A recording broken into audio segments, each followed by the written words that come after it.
வணக்கம். இன்னைக்கு நாம பார்க்க போறது நம்ம வாழ்க்கை பயணத்தை பத்தின ஒரு ஆழமான பார்வை.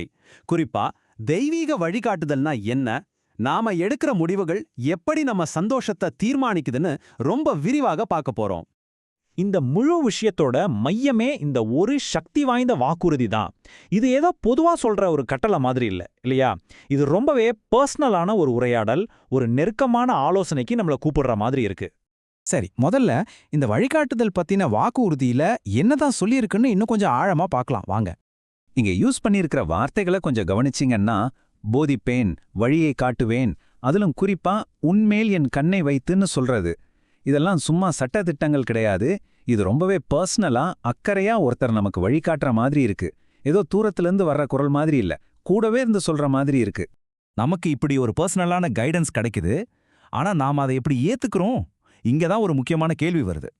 நாம அறிவை, புத்தியை தேர்ந்தெடுத்து அதை ஃபாலோ பண்றோமா, இல்ல நம்மள ஒரு கடிவாளம் போட்டு இழுத்துட்டு போக வேண்டிய நிலைக்கு தள்ளப்படுறோமா? ஆமா, இந்த கேள்வி ரொம்ப முக்கியம். நமக்கு ஒரு அறிவுரையோ வழிகாட்டுதலோ கிடைக்கும்போது நம்மளோட அப்ரோச் எப்படி இருக்கு?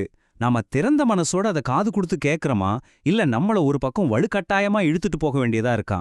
இதுக்கு இங்க ஒரு பவர்ஃபுல்லான உருவகத்தையே பயன்படுத்துறாங்க.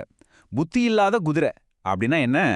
மென்மையா சொல்ற அறிவுரையை கேட்காம கடிவாளம் மாதிரி ஏதாவது ஒரு வெளிப்புற சக்தியால கட்டுப்படுத்தப்பட்டாதான் வழிக்கு வர்ற ஒருத்தர் தான் இது குறிக்குது.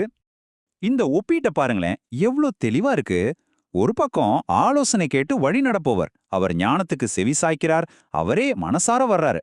இன்னொரு பக்கம் கடிவாளத்தால கட்டுப்படுத்தப்படுபவர், அதாவது புத்தி இல்லாத குதிரை மாதிரி, அவரை பிடிச்சு இழுத்தாதான் உண்டு, இல்லனா கிட்டேயே வரமாட்டான். இந்த ரெண்டு அப்ரோச்சுக்கும் நடுவுல இருக்கிற வித்தியாசம் ரொம்பவே பெருசு.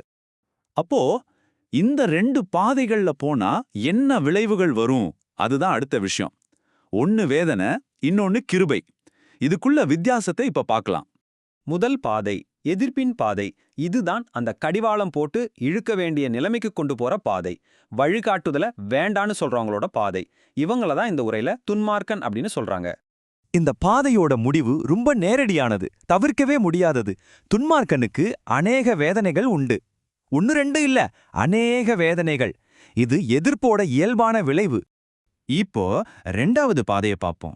அதுதான் நம்பிக்கையின் பாதை. இது புத்தியை ஏத்துக்கிட்டு வழிகாட்டுதல் படி நடக்கிறவங்களோட பாதை. இந்த நம்பிக்கையோட விளைவு எவ்வளோ அழகா இருக்கு பாருங்க. கர்த்தரை நம்பியிருக்கிறவனையோ கிருபை சூழ்ந்து கொள்ளும். வேதனைகள் துரத்துறதுக்கு நேர்மாறா இங்க கிருபை ஒரு பாதுகாப்பு வலை மாதிரி நம்மள சுத்தி இருக்குமா. இது ஒரு முழுமையான அரவணைப்பு. கடைசியா இந்த பகுதி ஏதோ ஒரு எச்சரிக்கையோட முடியல. அதுக்கு பதிலா ஒரு திறந்த மனசோட நம்மள கூப்பிடுது. எதுக்கு? ஒரு பெரிய மகிழ்ச்சிக்கு. யோசிச்சு பாருங்க, நம்பிக்கையை தேர்ந்தெடுக்கிறதுனால நமக்கு பாதுகாப்பு மட்டும் கிடைக்கல, அதுக்கு மேல ஒரு துடிப்பான, உயிரோட்டமான சந்தோஷம் கிடைக்குது. இதுதான் இந்த பாதையோட உச்சகட்டம்னே சொல்லலாம். பாருங்க, இந்த சந்தோஷத்தை எப்படி வெளிப்படுத்தணும்னு ஒரு 3 பவர்ஃபுல் கமெண்ட்ஸ் இருக்கு. 1, கர்த்தருக்குள் மகிழுங்கள். 2, களிகூறுங்கள். 3, ஆனந்த முழக்கமிடுங்கள். இதெல்லாம் சும்மா மனசுக்குள்ள வச்சுக்கிற உணர்வுகள் இல்ல.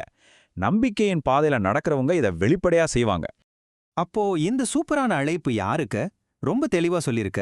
நீதிமான்களுக்கும் செம்மையான இருதயமுள்ளவர்களுக்கும். அப்படின்னா யாரு? வழிகாட்டுதலை ஏத்துக்கிட்டு நம்பிக்கையோட பாதையை தேர்ந்தெடுத்தவங்களுக்கும் தான் இந்த சந்தோஷமான அழைப்பு.